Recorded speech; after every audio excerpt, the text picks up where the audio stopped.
समय की शुरुआत से 6 लाख ईस्वी पूर्व से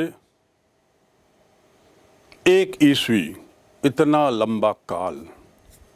और विषय है समय की शुरुआत से, अर्थात समय के साथ साथ मानव का इवोल्यूशन कैसे हुआ, आज इस पर हम बात करने जा रहे हैं। समय इतना लंबा, बहुत लंबा काल, 56 लाख वर्ष पूर्व से बात करते हुए हमको आना है 1 ईस्वी तक, यानी 56 लाख वर्षों के इतिहास को हमें जानना है, मानव विकास के इतिहास को। इस प्रकार समय की शुरुआत से हम जानने की कोशिश करेंगे कि आज जो हम हैं, आज जो मानव है, जिस रूप में है, इसका विकास कहाँ से शुरू हुआ, कब से शुरू हुआ, कैसे हुआ। ये तो एक पहलू है इस विषय का। दूसरा पहलू कि इस विकास की प्रक्रिया में हम कहाँ कहाँ भटके, हमारी शुरुआत किस रूप में हुई और आज हम सबसे बुद्धिमान व्यक्ति बने हैं, यहाँ तक हम कैसे पहुँचे। यदि हम इतिहास के दृष्टि से बात करें तो बहुत समय के पूर्व के काल के बारे में हमें कोई जानकारी नहीं है, कम से कम साहित्यिक या लिखित में तो है ही नहीं। और जहाँ से लिखित में है वही इतिहास है। लिखित में जहाँ से है वह इतिहास है, और उसके पूर्व का काल मान लेते हैं प्रागैतिहासिक काल। प्रागैतिहासिक काल, ऐसा काल जो इतिहास के पूर्व का है। मनुष्य कैसे, कहाँ से उसकी व्युत्पत्ति हुई, कैसे वह मानव विकास की प्रक्रिया में शुरू हुआ, उसके कितने चरण थे और कितने काल में ये सब परिवर्तन आए। देखा जाए तो 56 लाख साल पहले, 56 लाख वर्ष पूर्व से हम मानव की प्रक्रिया मान सकते हैं। और जो आधुनिक मानव है, इसकी शुरुआत लगभग 1,60,000 वर्ष पूर्व से। कल्पना करिए कितना बड़ा काल है। सिंधु घाटी की सभ्यता लगभग आज से मात्र 5,000 वर्ष पुरानी है, और सिंधु घाटी की सभ्यता जो मात्र 5,000 वर्ष पुरानी है, उसको जानने के लिए हमें बहुत खुदाई करनी पड़ी, बहुत रिसर्च करना पड़ा, बहुत खोज करनी पड़ी, और तब जाकर लगभग 100 वर्ष पूर्व ही तो इस सभ्यता की जानकारी मिली। और हम इस अध्याय में बात कर रहे हैं लाखों वर्ष पुरानी प्रागैतिहासिक काल, उसके बाद इतिहास। 1,60,000 वर्ष पूर्व मानव अपने सबसे प्रारंभिक रूप में आया, और उसके बाद जो जानकारियां हैं वे सब हमें उस समय के जीवाश्मों से मिलती हैं। यानी हमारा मुख्य स्रोत उस काल की जानकारी के लिए जीवाश्म है, जिसे अंग्रेजी में फॉसिल कहते हैं। FOSSIL, fossil. फॉसिल यानी जीवाश्म। तो प्रागैतिहासिक काल की जानकारी दूसरे शब्दों में हमें फॉसिल से मिलेगी। हम विभिन्न देशों में, विभिन्न महाद्वीपों में पाए गए फॉसिल्स के बारे में जानेंगे।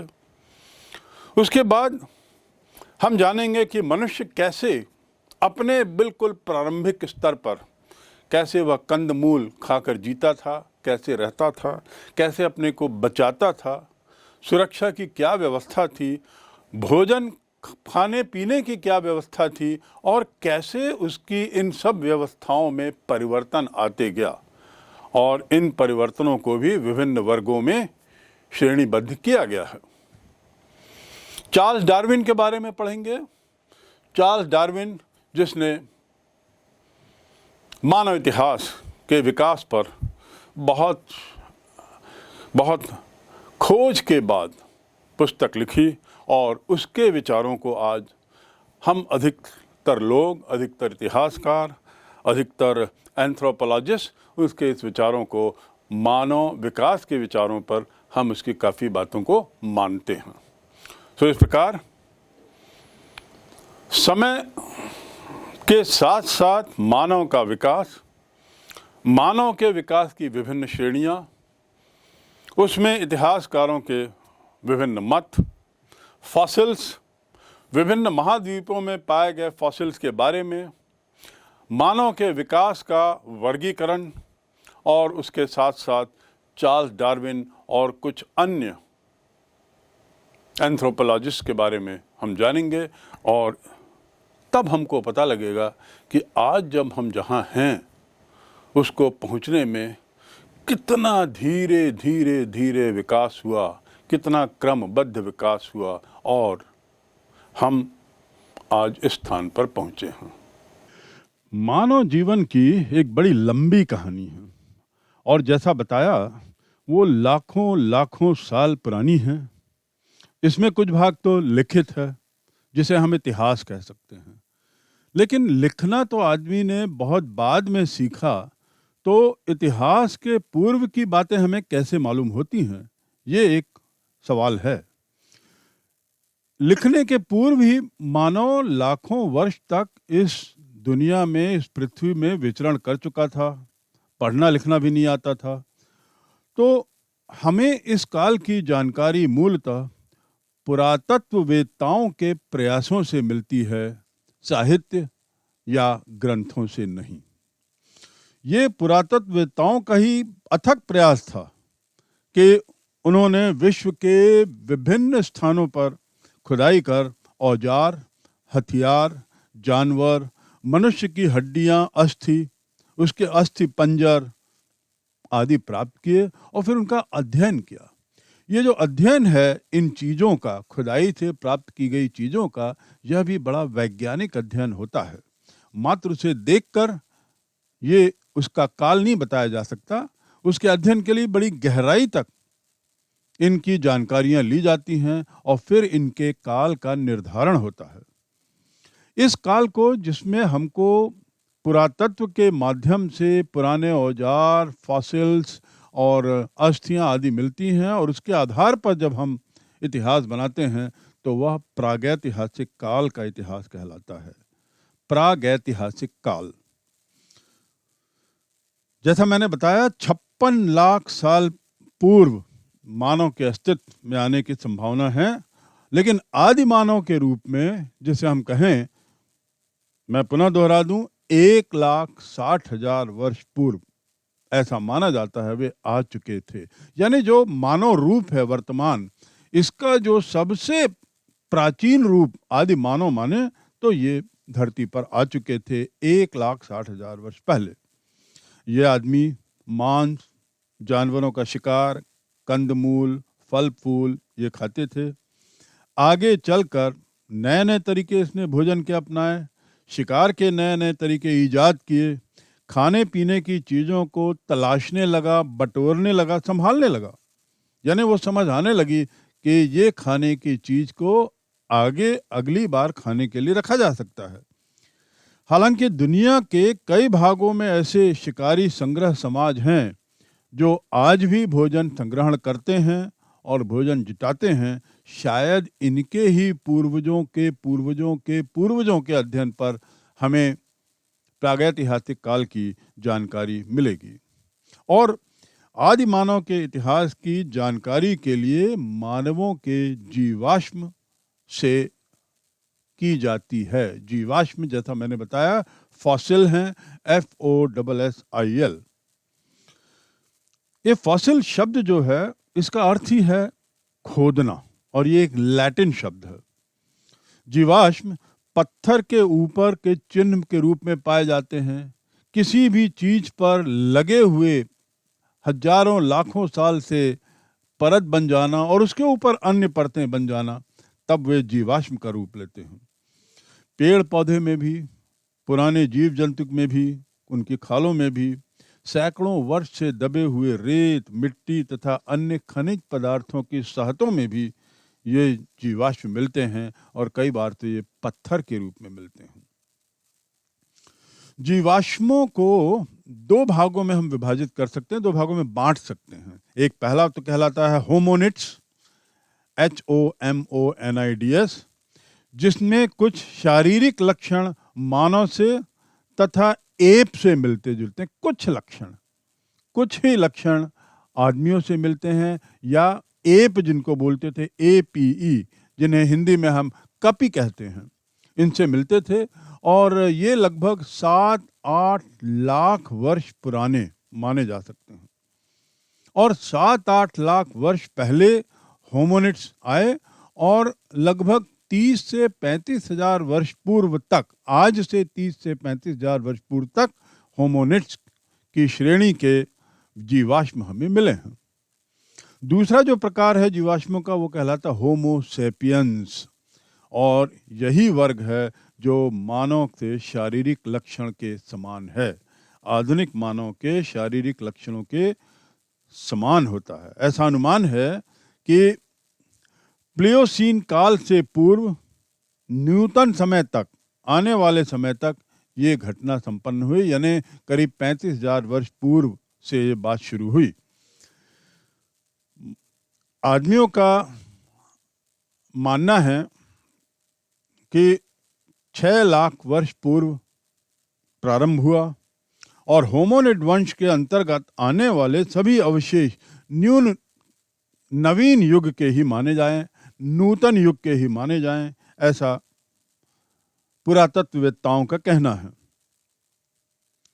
होमोनिड समूह से मानव का अलग होना अथवा उसका बिखरना अपेक्षाकृत बहुत कम काल में हुआ। मैंने बताया 6 लाख वर्ष पूर्व से लेकर लगभग 35,000 वर्ष पूर्व तक का काल होमोनिड्स का कहलाता है, और उसके बाद फिर होमो सेपियंस का काल शुरू हुआ जो लगभग 35,000 साल का ही माना जा सकता है। मानव विकास जो है वो बड़ा क्रमिक हुआ। इस बात का सबूत हमें मानव के जीवाश्मों से मिलता है, और ऐसे जीवाश्म बहुत बड़ी संख्या में लुप्त भी हो चुके हैं, गायब भी हो चुके हैं।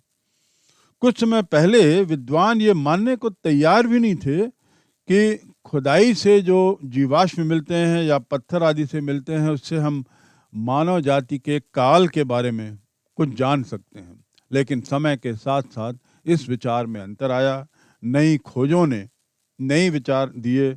अगस्त 1856, यानी आज से लगभग 150 वर्ष पूर्व, मात्र 150 वर्ष पूर्व, अगस्त 1856 में लिएंडर घाटी जर्मनी के पास चूने की पत्थर की खान में जब मजदूर खुदाई कर रहे थे तो वहाँ उन्हें खोपड़ी मिली और अस्थि पंजर के टुकड़े मिले, और यहीं से आधुनिक रूप में अध्ययन शुरू हुआ फॉसिल्स का।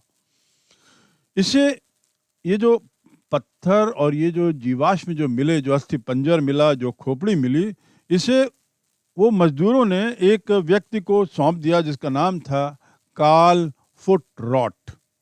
फुटरॉट ने प्लास्टर से इस खोपड़ी का ढांचा बनाया और जर्मनी में ही स्थित बहुत प्रसिद्ध विश्वविद्यालय, तत्कालीन बॉन विश्वविद्यालय में जो शरीर रचना विभाग के जो अध्यक्ष थे, वहाँ के जो प्रोफेसर शॉफ हुसैन के पास भेज दिया। तो शॉफ हुसैन को ये अस्थिपंजर भेजा गया और उसके साथ ही ये खोपड़ी भेजी गई, और उन्होंने दावा किया कि ये ऐसे मानव की है जो अस्तित्व में नहीं है। लेकिन उनकी इस बात को लोगों ने नकार दिया कि ऐसा कैसे हो सकता है कि ये खोपड़ी किसी अन्य तरह के मानव की हो। पर बाद में बात कुछ और ही निकली। मनुष्य को क्रमिक विकास को लेकर ये पहली घटना थी, लेकिन 24 नवंबर 1859 में एक घटना और हुई, और वह थी कि मानव व्युत्पत्ति के विषय पर चार्ल्स डार्विन ने अपनी पुस्तक लिखी, on this origin of species, on this origin of species. पुस्तक चार्ल्स डार्विन के द्वारा। इस पुस्तक में उन्होंने लिखा कि मानव बहुत समय पहले से ही जानवरों से ही विकसित हुआ है और इस प्रकार मानव विकास की थ्योरी ने एक नया रूप लिया और एक ऐसी भावना बैठने लगी कि शायद हमारे पूर्वज जो थे वे जानवर थे। पृथ्वी पर मानव की व्युत्पत्ति और विकास, पृथ्वी पर मानव की उत्पत्ति और विकास कैसे हुई, कैसे होती है, इन सब पुरातात्विक जानकारियों से, जीवाश्मों के माध्यम से यह संभव हो पाया है।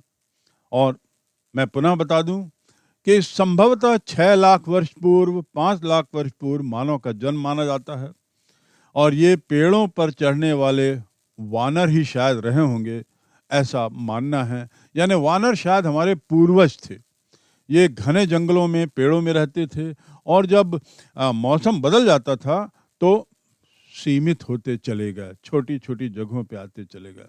ये बंदरों का जो समूह था, सघन जंगलों की तुलना में जब इनकी संख्या बढ़ती गई और जब वन कम होते गए तो ये वहां से छोड़कर मैदान की ओर बढ़े और यहीं से इन्होंने अपने को मैदानी जीवन के अनुकूल करना शुरू किया।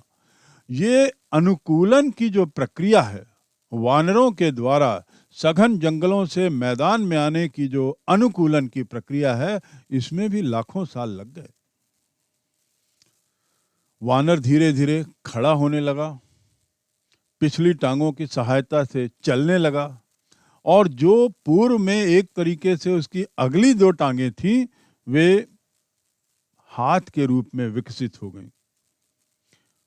ये कब हुआ, कैसे हुआ, ये तो बताना बहुत कठिन है, लेकिन पैरों से खड़ा होना मानव विकास की एक बहुत महत्वपूर्ण घटना है। मानव विकास के क्रम में मैंने जैसे बताया कि मनुष्य का या मानव का सीधा खड़ा होना एक बहुत ही महत्वपूर्ण घटना थी। आप समझ सकते हैं कि लगातार 4 पैरों पर या 4 भुजाओं पर चलते चलते जब वो धीरे धीरे खड़ा हुआ होगा तो उसमें भी उसको लाखों साल, लाखों वर्ष लग गए होंगे। ये प्रक्रिया जो है अत्यधिक स्लो थी, बहुत धीमी थी। अब ये महत्वपूर्ण क्यों है इतना? क्यों मानव विकास के इस प्रक्रिया में आदमी का या मानव का खड़ा होना एक अत्यधिक महत्वपूर्ण घटना बनती है? कारण स्पष्ट है। पहला, जैसे ही ये स्पष्ट होने लगा कि मानव अब धीरे धीरे खड़ा हो रहा है तो वह अपने को पशु से अलग करने लगा, वह पशु से अलग होने लगा। इस प्रकार पशु से भिन्न होने की प्रक्रिया भी मानव के खड़े होने की प्रक्रिया के साथ साथ शुरू हो गई और यहीं से फिर मानव आधुनिक मानव के रूप में बदला। एक ये बहुत महत्वपूर्ण बात है कि खड़े होने से वह पशु से भिन्न हो गया और जो हाथ कहलाए उसका बड़ा सरलता से उपयोग करने लगा, बहुत कामों में उपयोग करने लगा। आप कल्पना करिए, यदि हम चारों, दोनों पैर और दोनों हाथ के बल हम झुके रहें तो झुके हुए में हमारे हाथों से कार्य करने की क्षमता बहुत सीमित हो जाती है और जब हम खड़े होते हैं तो हमारे दोनों हाथ स्वतंत्र हो जाते हैं सभी दिशाओं में घूमने के लिए, सभी तरह के कार्य करने के लिए। तो ये एक बहुत बड़ा परिवर्तन था पशु से भिन्न होने का। दूसरी जो बात उसमें हुई कि हाथ होने के कारण अब वह सभी दिशाओं में हाथ को मोड़ सकता था और सभी दिशाओं में देख सकता था। सभी दिशाओं में देखने की क्षमता उसकी बहुत बढ़ गई। इसका परिणाम क्या हुआ?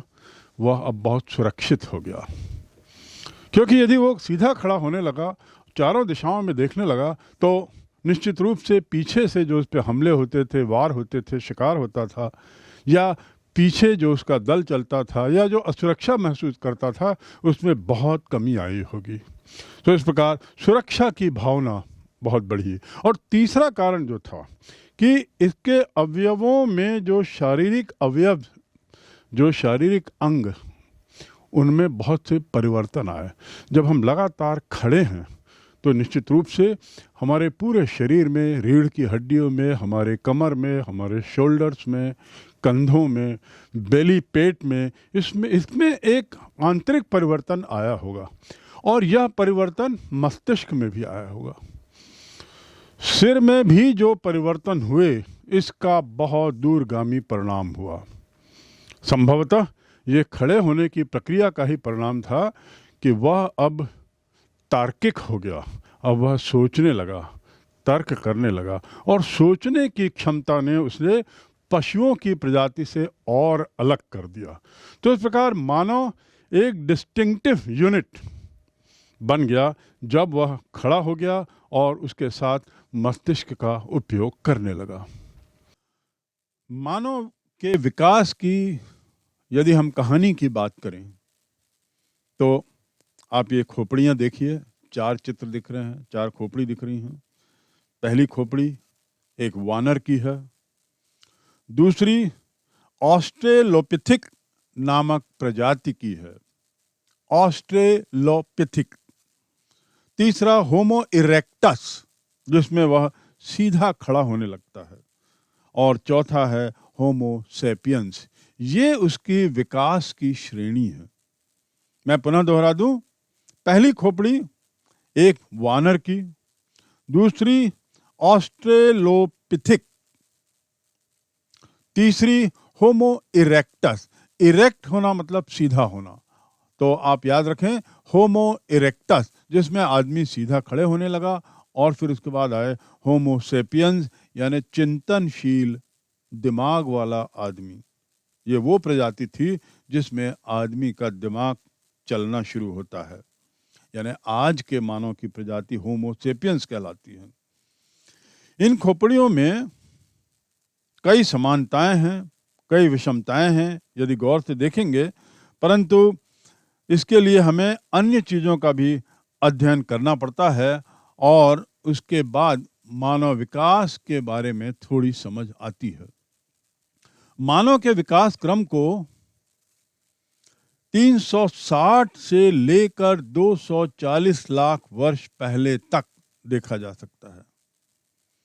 कभी कभी तो इतने विस्तार की कल्पना ही संभव नहीं थी।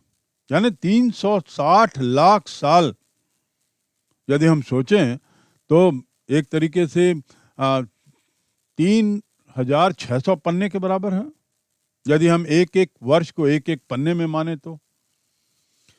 ये वो समय था, यानी 360 लाख वर्ष पूर्व से लेकर 240 लाख वर्ष पूर्व तक का वह समय था जब एशिया और अफ्रीका में स्तनपायी प्राणियों की प्राइमेट नामक श्रेणी का उद्भव हुआ। प्राइमेट ऐसी श्रेणी, स्तनपायी जानवरों की श्रेणी को प्राइमेट कहते हैं। ये लगभग इसी काल में आए, 360 लाख पूर्व से 240 लाख वर्ष पूर्व तक के काल में। और फिर इन प्राइमेट का उपसमूह भी आया जिसे होमिनाइड कहते हैं। याद रखेंगे, होमिनाइड और होमिनिड दोनों अलग हैं। ये हाथ के विकास के बारे में मैंने बात की अभी, तो हाथ के विकास का भी शायद क्रमिक इतिहास रहा होगा, ऐसा मनुष्य शरीर विज्ञान से संबंधित लोगों का कहना है। जो हाथ के विकास का ये चित्र जो आप देख रहे हैं, इसमें चिंपैंजी की ठीक व सूक्ष्म पकड़ दिखती है। पहले चित्र में बहुत मजबूती से पकड़ा हुआ, लेकिन चिंपैंजी है। दूसरा होमोनिड, जो दुरुस्त तरीके से पकड़ा हुआ है। और तीसरा जो है, तीसरी जो आकृति है, ये मनुष्य के हाथ की तरफ पकड़ी हुई दिखती है, सशक्त रूप से मजबूत पकड़ी हुई। और इस आकृति में मनुष्य के हाथों की असली पकड़, यथार्थ पकड़ दिखाई गई है। और यही वह स्थिति है जब शायद संभवतः मानव विकास अपनी सर्वोच्च विकसित स्थिति में रहा होगा। फिर बहुत साल बाद, लगभग 56 लाख वर्ष पहले, हमें होमिनिड प्राणियों के तत्व मिले। होमिनिड का उद्भव अफ्रीका में हुआ। तो इस प्रकार अफ्रीका जो है वह क्षेत्र बन गया जहां मनुष्य विकास विज्ञान से जुड़े हुए लोगों ने फिर बहुत खोज, बहुत खुदाई शुरू की और उसके अच्छे परिणाम भी मिले। होमिनिड जीवाश्म, होमिनिड फॉसिल ऑस्ट्रेलोपिथिकस वंश से संबंधित है, जिसका जिक्र मैंने पहले किया है। ये पूर्वी अफ्रीका में मिले और 56 लाख साल पहले के हैं और होमिनिड परिवार में सभी रूपों के मानव प्राणी आते हैं, ऐसा माना जाता है। इनकी विशेषता ये है कि सिर का आकार बड़ा होगा, पैरों के बल सीधा खड़ा रहते थे, चलते थे और हाथों से औजार बना करके उनका प्रयोग भी करते थे। ऑस्ट्रेलोपिथिकस, जिसका जिक्र बारंबार हो रहा है, और होमो, अब ये दोनों में अंतर क्या है? आपको ये स्पष्ट कर दें कि दोनों के अंतर की यदि बात करें तो लैटिन में और यूनानी भाषा में ये नाम दिए हैं। जैसे ऑस्ट्रेलोपिथिकस जो है उसका अर्थ है दक्षिणी और पिथिकस का अर्थ है वानर। दरअसल ये नाम इसलिए पड़ा क्योंकि मानव आदि रूप में उसकी वानर के लक्षण दिखे और जो बरकरार रहे। तो ये वानर के लक्षण दिखना और बरकरार रहना, इसके कारण लैटिन भाषा में, यूनानी में ऑस्ट्रेलोपिथिकस कह दिया गया। पिथिकस यानी वानर। और होमो की अपेक्षा इनका मस्तिष्क छोटा होता था, पिछले के दांत बड़े होते थे और हाथों की जो कुशलता थी वो भी बड़ी सीमित थी। हाथों को उतनी कुशलता से उपयोग नहीं कर पाते थे जितना बाद के होमिनिड्स ने किया। इनमें सीधा खड़े होने की क्षमता भी कम होती थी क्योंकि ये ऑस्ट्रेलोपिथिकस काल के और श्रेणी के जो मानव वर्ग थे, ये लोग अपना ज़्यादा समय अभी भी जंगलों में और पेड़ों में गुजारते थे। तो पेड़ों में गुजारने का अर्थ ये हुआ कि वे खड़े कम रहते थे और इसलिए लंबे समय तक पेड़ों पे गुजारने के कारण इनमें खड़े होने की क्षमता भी कम थी। ऑस्ट्रेलोपिथिकस इसकी खोज पहली बार 1959 में हुई और इसके बाद ही शुरू हुआ मानव विकास के अध्ययन का वास्तविक वैज्ञानिक अध्ययन। 20वीं सदी के प्रारंभ में एक जर्मन जो तितली का संग्रहण करता था, तितली इकट्ठा करता था, उसने ये ऑस्ट्रेलोपिथिकस खोजा। उसका नाम था ओल्डवाई गॉर्ज। आगे चलकर ये ओल्डवर मैरी और लुई लीकी के साथ गहराई से जुड़ गया, जिन्होंने 40 से भी ज़्यादा वर्षों तक इसके साथ शोध कार्य किया।